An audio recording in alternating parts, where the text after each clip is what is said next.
Hello and welcome to part 10 of Nuevay's thread. On this part we're going to be marching to war, but first we've got to train up our new recruits. We do have quite a few of those.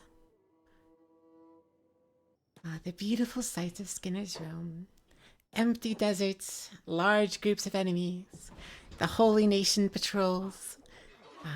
It's a wonderful place for training. You can see the enemies coming from so far away, and the larger the groups, the more toughness you get when you go down, so highly recommend training here. The Holy Nation may not be our primary enemy, but they're a tough fight and help get our basic skills up, while also revealing who needs the most help in the area of survivability. Fighting on even ground is one way to get your skills up, but there's a better way to get, in particular, your toughness up. You want to find a large group, preferably of starving bandits, because they usually use blunt weapons, and, well, you kind of let yourself go down. I've got a modded weapon, so I'm able to attack, but usually you'll only be able to block in situations like this.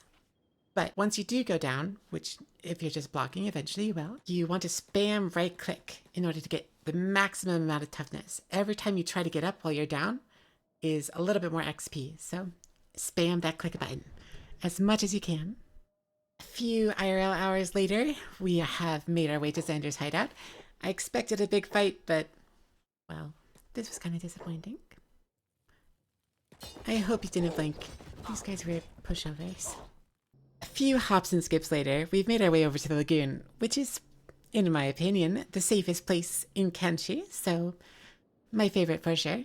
It's really nice, got good stores, very few enemies. Unfortunately, our next stop is Spring, which is, let's just say the exact opposite. Beautiful, beautiful land bats. How I love them so. And don't worry, this isn't the only time we're going to see them. They'll return.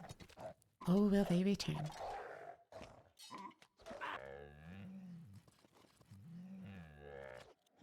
It's been so long since we've returned to the United Cities. I forgot how dangerous this path was. It's a good thing we trained up our new recruits before coming around. Otherwise, obviously, it would have gone very poorly.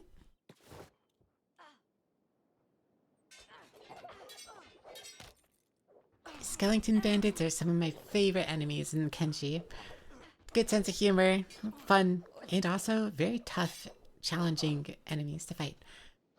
Not the most rewarding to finish off, but still pretty good. Nuevays standing all on their own, taking on large groups of enemies is something we're going to see a lot throughout this campaign. I can definitely tell. Put way too much effort into Nuevay, not enough effort into anybody else. Sorry about that.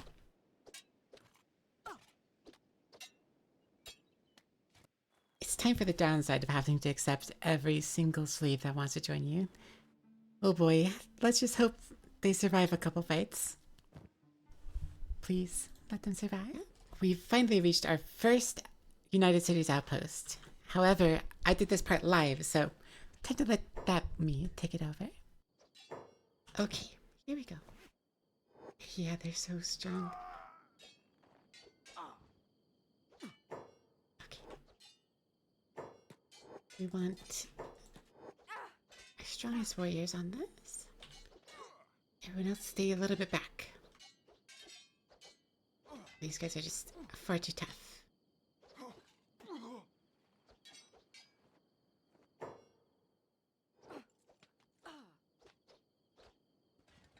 Okay, we got them. That's good. Okay, we gotta beat more of the guards out. Otherwise, we get hacked on.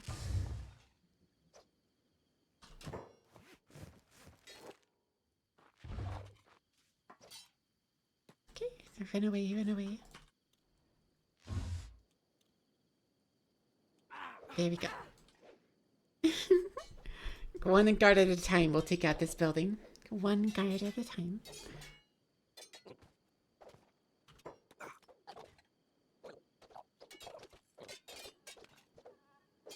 There you go. Maybe not all of them. So let's try to... Those guys there. Oh, here's some more. Okay. Get him. Yeah, they're now hostile.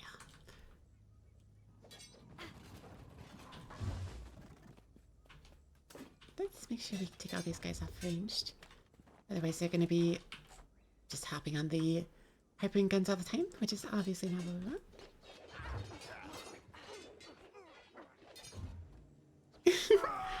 See, this one guy, he's just holding up against all of us.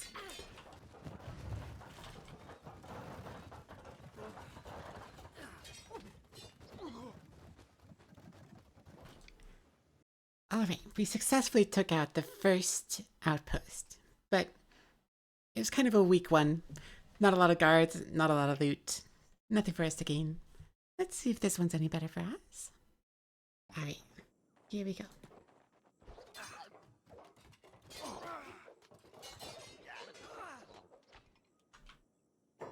Where are you going? Oh, hold. Try to set them on hold.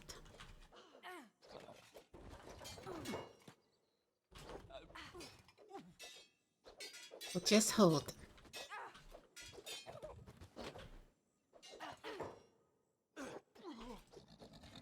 That way, hopefully, if there's anybody else on the inside, we don't have to fight them too quickly.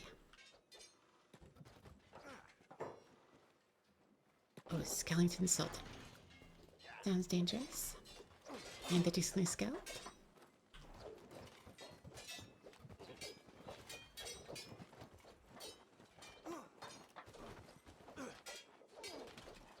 I think I'm okay with being enemies with the skeleton sultans. Okay, some people are starting to get knocked out.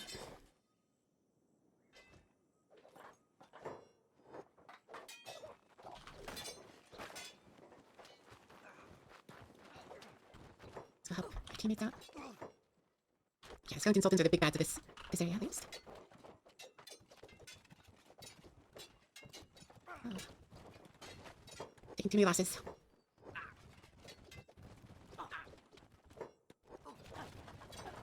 There's so many of them. You might run away.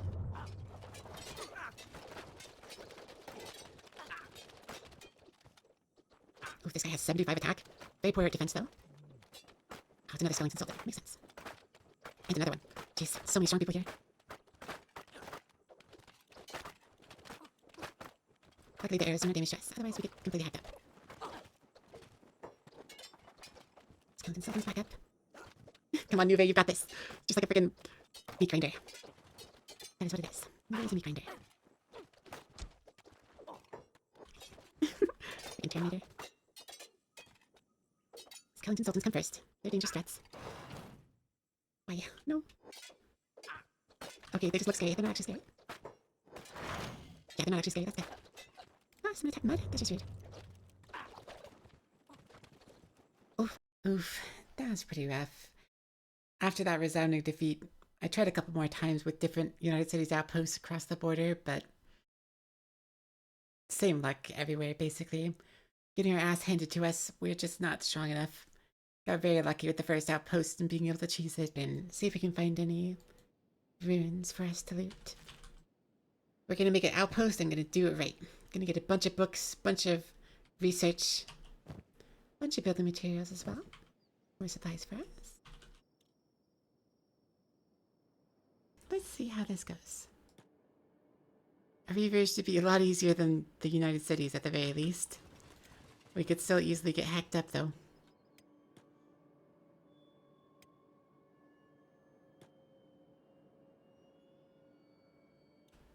If there's any slaves on the inside. Oh, that's fair. For the Emperor and the nobles? Oh, he's asking what we're fighting for. I forgot they do that.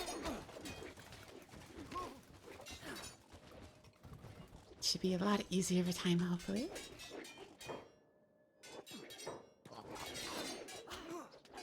Just gotta micromanage Nuevay a little bit, make sure they're always attacking.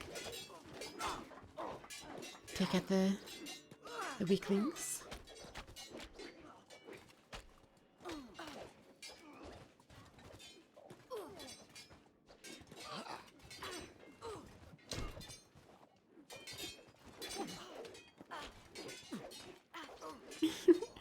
Fighting the stairs. Kicking their butt. Let's help Hand. So Hand doesn't go down this time. Come on, Hand. Survive one fight. I believe in you. You've got this, buddy.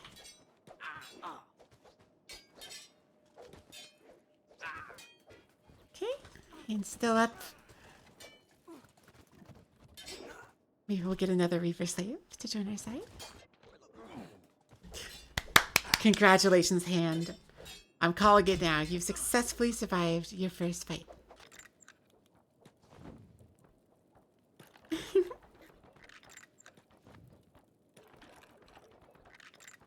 have to pick him up. Put him down. Let's make sure we're not missing anybody. Why'd you get back in? Look, you're free to go, okay? There's no more Reavers. You're free. There you go. Go be free.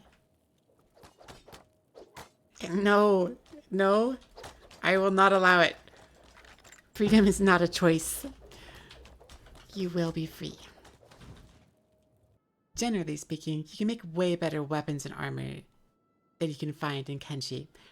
So our current goal is to get an outpost and train up an armor smith and a weaponsmith so we can get all of our guys to be very well equipped. Okay, everyone run.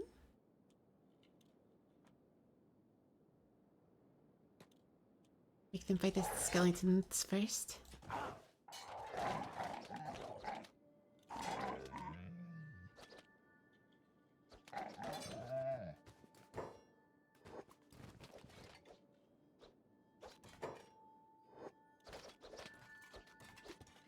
Skeletons are going to be a problem. They're not going to stay down. They're going to play nice. Okay. Let's get everyone healed up. Did we lose any limbs? No limbs lost. That's a success in my book. Just as we pack up. Of course there's more. Frick. It's okay. It's just more money, actually. Just more money.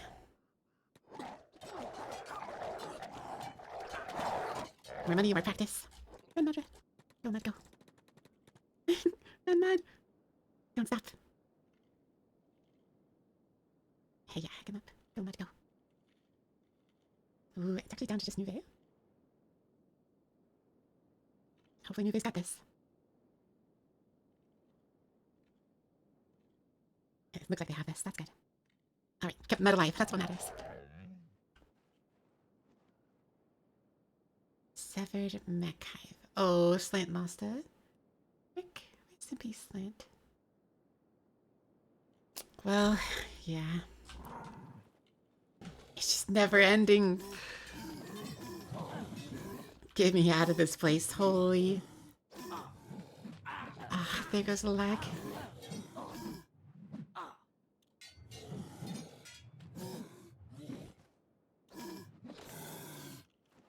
Get me the heck out of here. 3 people lost their legs during all this madness. Let's get the frick to Flats Lagoon as soon as we can. Oh, thank God. We have finally made it out of that hellhole.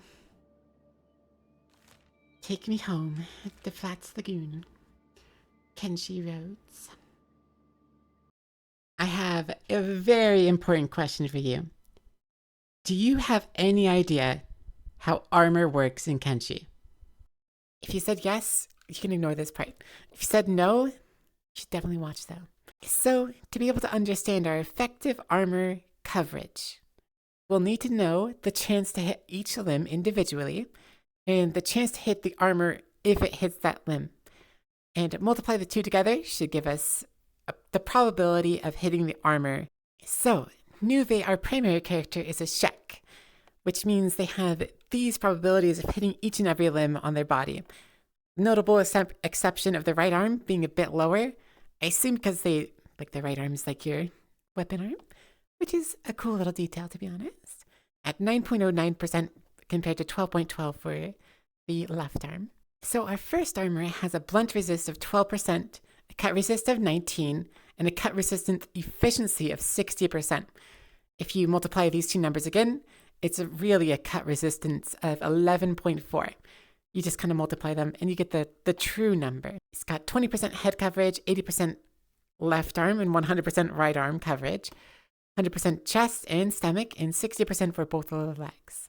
So to figure out the effective armor coverage, what you have to do is take each and every one of those limbs and multiply the chance to hit a limb against the chance to hit the armor to get the armor coverage. After doing all of that, we got to a 78.174 effective armor rate. Now, as you can see, this armor has a way higher blunt resist, way higher cut resist, and cut resist efficiency, bringing their numbers are just way better for their resistance at least. But their coverage is way worse. They have 0% leg coverage, 85% left arm, 85% right arm, 100% chest, 70% stomach, and 25% head armor. All in all, obviously it's going to be less effective, but let's do the math and see exactly to what extent. The first armor had a 78% effective coverage rate. This armor only has a 61% effective coverage rate. So surely the first armor is better, but I mean, the numbers on this armor, the resistance rate is so much higher. So let's just calculate the attack damage and see who on average takes more damage. So let's just take a basic attack. We'll say it has 50 cut and 50 blunt. So our cut resistance is 19%. So we take 50 times 19 is 9.5. That's what doesn't go through. That's what gets stopped by our armor. 50 minus 9.5 is 40.5. That's what does just go through, doesn't mess with our armor at all. We take 40 damage instantly.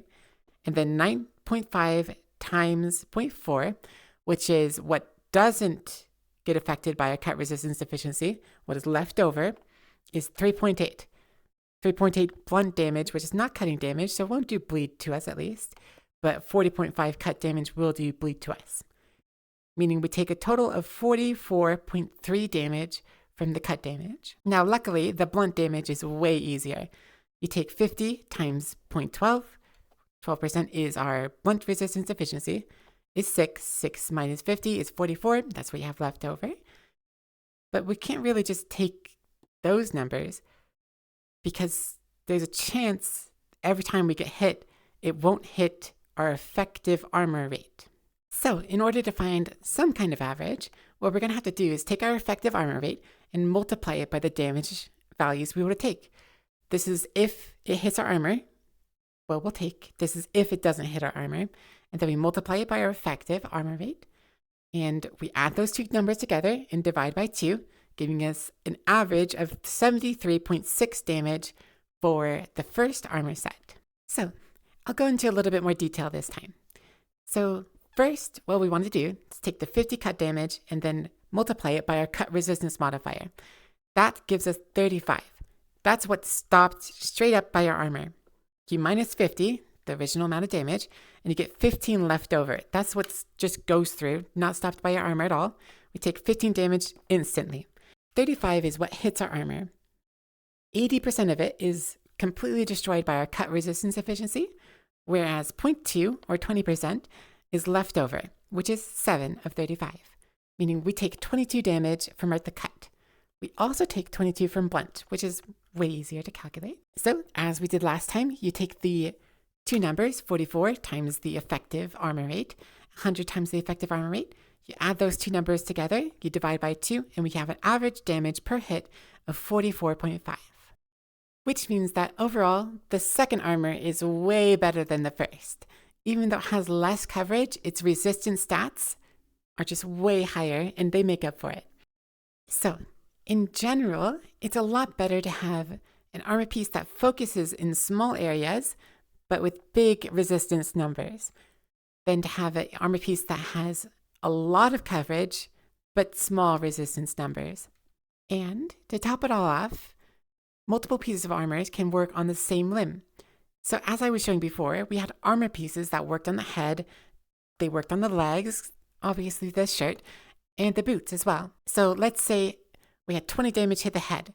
So first, if we had a helmet, it'd go through our helmet. Then the remaining damage left over would go through our armor piece. And if it could, it would then go through the pants, then the shirt, and at the very bottom here is the boots. Now, we didn't really explain the difference between cut and blunt damage, or what is the bleed rate for specific races, or if you're a robot, do you even have to worry about bleed rate? If you'd like to see a more detailed explanation with silly, goofy drawings and quickly drawn together math, let me know in the comments, please. What are land bats doing all the way out here?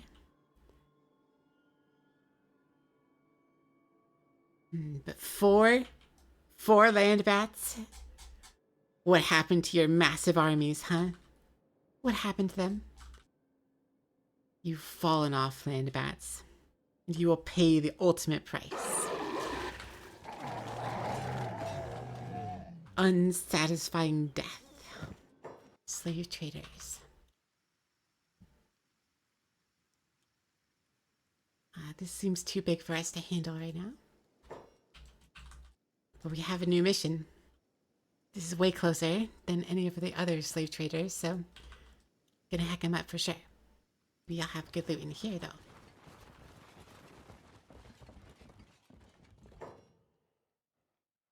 Hello. How's it going, guys? How's it going? Hope it's going well. We've finally made it back to Squin. So obviously, that means it's time for a good fight. We are getting close to building our outpost. We'll need more workers, though. So after we get the bounty, it'll be time to free some more slaves. We have to accept anyone who wants to join us, which is part of why we need an outpost first.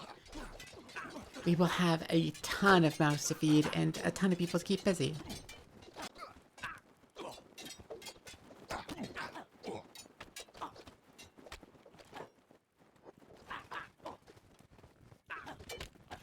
I love walking through Squin with a big bounty. It's like basically a red carpet, a straight path to where you need to go with a lot of people looking on and cheering and jeering and...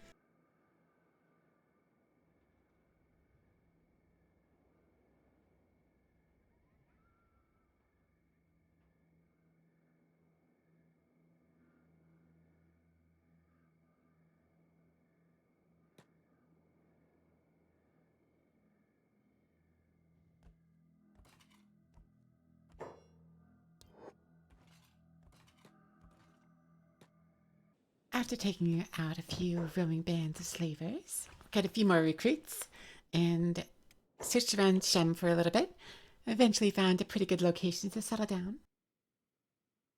So the Red Sabers are back from Ru, huh? It showed us entering their base, and, well, it was a very quick defeat for them. I'm sure this raid will be just as simple.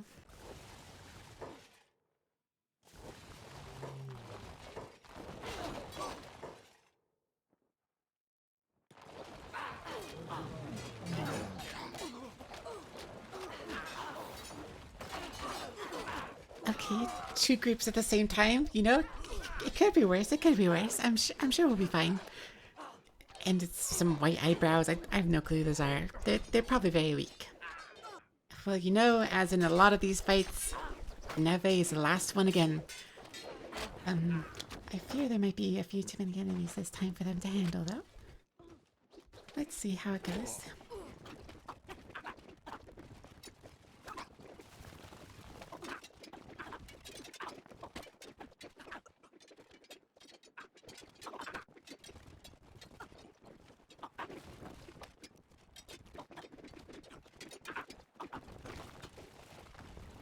Well, shit. Looks like we've all gone down.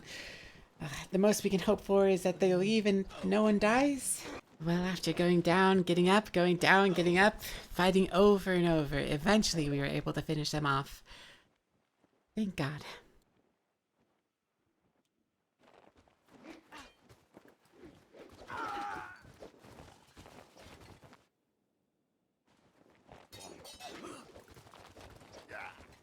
What a journey this part has been. Just want to say, if you made it this far, thank you very much for watching. I'm very much looking forward to seeing what this turns into. And maybe every 10th episode I'll do something more edited, like this one. This was a decent amount of work though. And, you know, honestly, I'd say it's good quality, but I do feel like I could have done better. Still, I had fun. I enjoyed the more creative side of this editing process. Thank you again for watching to the end, and I hope you have a great rest of your day.